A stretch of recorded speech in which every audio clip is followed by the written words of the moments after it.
No, the strongest muscle is not biceps or triceps or your deltoids, but this. Again, not for the purpose of imagining, but for eating. We Indians are very weak at eating. Yeah, I know what you would say. Like, we have our vegetarian system and many types of things that are available in the market. That doesn't help. It's just a good looking thing. You guys just don't know when the genetically modified seeds were introduced. Already, our Indian diet is completely fucked up. Okay? It looks good. It looks big in variety, it looks big in size, and the vegetables, the fruits, they look big and shiny, but they don't have anything inside. We have a word in Hindi called totala, which means null, hollow. That's what it is. And no matter how much you eat, unless you are getting it from the source, I mean, there is organic source available.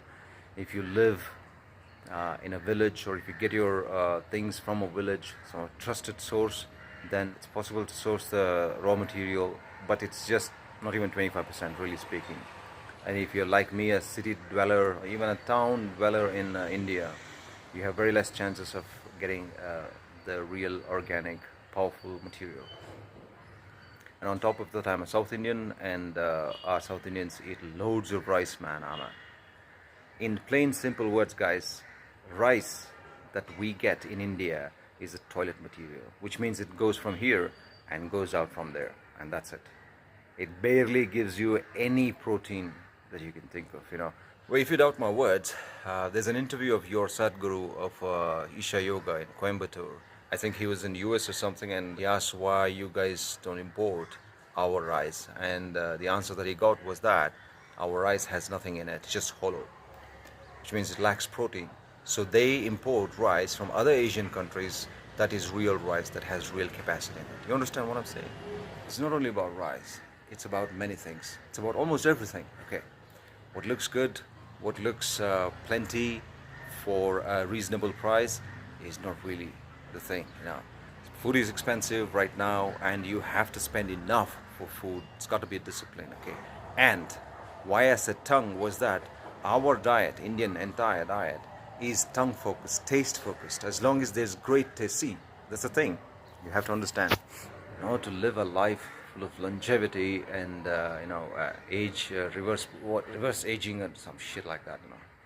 I don't believe in that concept. Anyway, if you want all of that to happen to you just naturally, taste is something you need to win. You need to win your tongue.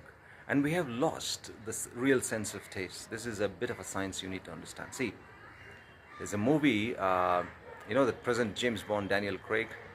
He has done a non-James Bond movie in which he does some sort of an illegal activity of swindling money or something like that. He says the sentence, in that movie, like, it felt so good that I could taste my spit, which means saliva. Sometimes when you're in optimum health, when you're having a good time and you're in a brilliant mood, or happy mood or whatever, there's a particular quality of saliva that's produced. That's the real saliva, that's devoid of any other types of juices your body produces, because most of the times our saliva is not really pure, okay, because your body is not pure. Whenever your body is in very good condition, feeling really healthy and really energetic and just brimming with so much of positivity, your body creates certain fragrance, certain type of saliva, certain substances in your hypothalamus. So if you felt that, then you will feel the taste very different. The sad thing that our Indian youngsters eat is just noodles. Is the 2-minute shit noodles, man. That destroys your tongue. That destroys your capacity for taste. You will feel awesome, I know, because they've put chemicals. There are technicians, there are lab technicians, there are scientists working hard in the lab while you're yumming. They get you hooked. Their job is like that. Okay, they earn crores by giving you this cheap shit thing, whatever, 20, 30 rupees. Taste is a substitute for sex. Trust me. Those countries that are deprived of it, they have the tastiest food. Take a look. Anywhere you have tasty food, there they have a deprivation of culture, which means the freedom between men and women. Now, the other thing that can satisfy you, because that creates a lot of fire, right? Now, this is Tantra science we have to understand. To make complete use of our bodily energies, And that creates fire in us.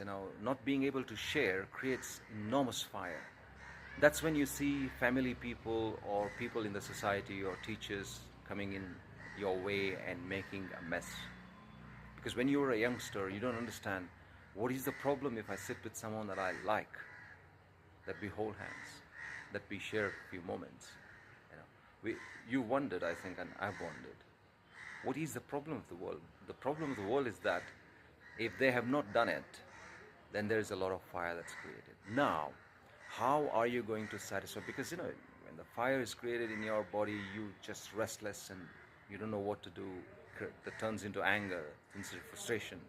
That turns into bad energies, that makes your entire day a living hell. Then they turn to food, because tongue satisfies that. Okay. In all the cultures where it's prohibited, where the environment is strict, where there's no freedom between men and women to the extent that is required, there you have tasty food. In the countries where this is not a problem, they don't care about your type of taste food. Our definition for taste is completely destroyed. Our tongues are not capable of really knowing the taste. When you eat a carrot, there's a certain taste to it. When you eat a cucumber, organic, these little juicy cucumbers in summer, oh my God, that's the sweetest thing I've ever had. There are many other things, but then that is so deeply satisfying. If your tongue can recognize this and appreciate, that is the taste. That is why I said tongue is the strongest muscle. If you achieve this, don't control your tongue, don't control your taste. I'm not saying give up. Like many fitness experts say, give up your habits, give up eating and go on a diet. And I'm not saying that.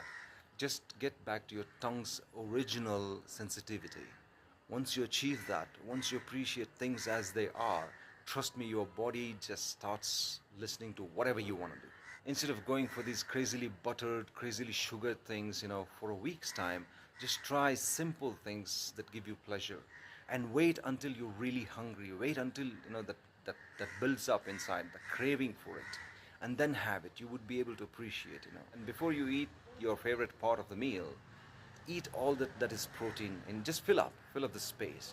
When you're hungry, you're craving, that absorbs really well. And then you go for these tasty things and whatever. Slowly, in a week's time, your tongue will achieve that clarity. You will know what real taste is. And once you get hang of this taste, your body will do anything you want, my friends. Trust me, this is my personal experience I'm sharing. I hope it helps.